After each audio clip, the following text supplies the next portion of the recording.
రాశాను. దాదాపు ఆంధ్రదేశంలో చాలా క్షేత్రాల్లో మా టీం వెళ్ళి గానం చేసింది. ఆ తర్వాత Dubai, Sharjah, Europe, London, Bangkok, ఇలా దేశ విదేశాల్లో కూడా ఈ శివతత్వ ప్రచారంలో భాగంగా నాకు ఆటగదరా శివ తోడ్పడింది.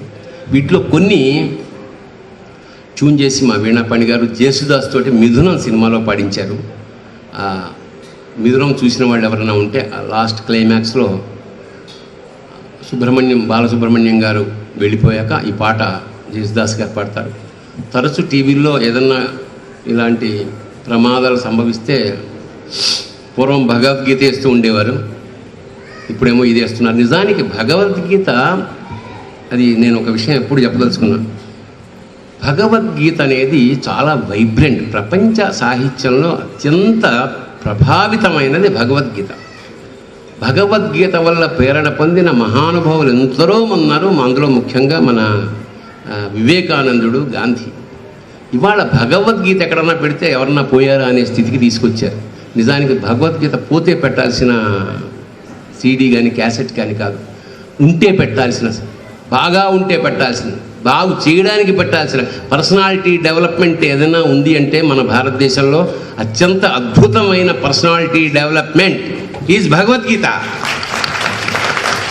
అతోవా ప్రాప్స్యసే స్వర్గం జిత్వా వా భోజ్యసే మహీం తస్మాత్ ఉత్తిష్ట కౌంతేయ యుద్ధాయ కృతనిశ్చయః. కృష్ణుడు చెప్తున్నాడు, అర్జున యుద్ధం చేయి, యుద్ధంలో గెలిస్తే ఈ అఖండ భూమండలాన్ని పాలిస్తావు, లేదు స్వర్గంలో పరిపాలిస్తావు. అంచేత యుద్ధం చేయడం అనేది కర్తవ్యం. కర్మ సిద్ధాంతం అంటే కర్మ సిద్ధాంతం కాదు, కర్మ పనిచేయి, పనిచేస్తే పైకి వస్తావు. నువ్వు చేసే ప్రతి కర్మకి ఒక ఫలితం ఉంటుంది. అంచేత భారతీయుల్ని, ముఖ్యంగా యువతని, ఇవాళ మోడీ లాంటి వాడికి తారక మంత్రం అది. ఇవాళ మోడీ అవ్వడానికి కారణం భగవద్గీత. ఇవాళ ధైర్యంగా మన మతం గురించి కానీ, మన సంస్కృతి గురించి కానీ, మన హిందూ శబ్దాన్ని ఉచ్చరించడానికి వాళ్ళ ధైర్యం కలిగిందంటే దానికి కారణం మోడీ. ఇవాళ భయంగా మన దేశంలో పుట్టి మనమే ముసుగు కప్పుకొని బొట్టు పెట్టుకుంటే ఏమంటారో, చీర కట్టుకుంటే ఏమంటారో అనే దుస్థితి నుంచి ఇవాళ అంటే మనం బతుకుండగానే స్వేచ్ఛా భారతం వైపు మనం వెళ్తున్నందుకు ఆ దేవుడికి మనం కృతజ్ఞతలు కల్పించుకుంటూ ఆ పార్టీకి కానీ, ఆ వ్యవస్థాపకులకు కానీ మనం సర్వదా కృతజ్ఞతలుగా ఉండాలి. ఇవాళ ఒక భారతీయత ఇవాళ అద్భుతంగా ప్రసరిస్తోంది, ప్రవహిస్తోంది. రేపు యావత్ భూఖండాలకి ఒక మార్గదర్శకమైంది భారత జాతి.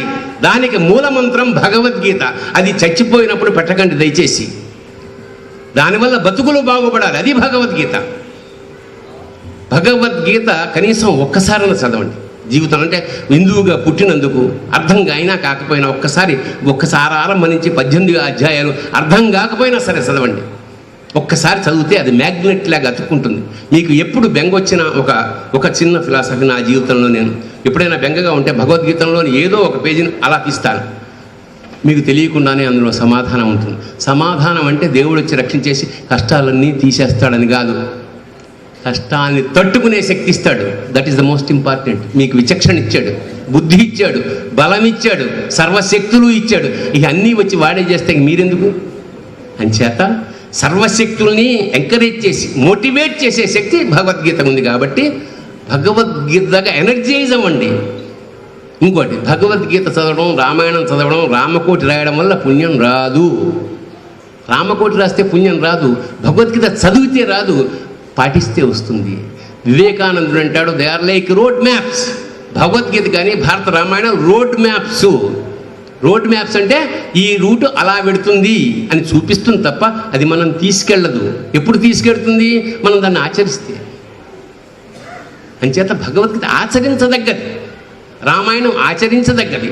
ఎందుకంటే రాముడు లాంటి రాజు కానీ, రాముడు లాంటి భర్త కానీ, రాముడు లాంటి కొడుకు కానీ, రాముడు లాంటి అన్న కానీ, ఆఖరికి రాముడు లాంటి శత్రువు కానీ లేదు అంటాడు.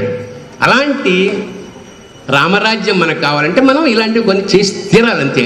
ఆ త్యాగమే మన రక్ష. కాషాయం అంటే త్యాగం, త్యాగానికి సింబల్ కాషాయం, చేతకాంతనానికి కాదు. ఒకప్పుడు చేతకాంతనం చేసేసారు. నో, సన్యాసం అంటే సమస్తము న్యసించదు, అన్నీ వదులుకుని సమాజాని కోసం పాటుపడాలి. అలాంటి కార్యకర్తలు ఇవాళ మనకున్నారు కాబట్టి ప్లీజ్ సపోర్ట్ దెమ్. అంచేత భగవద్గీత ఎనర్జైజ్ చేసే personality development. Please read it.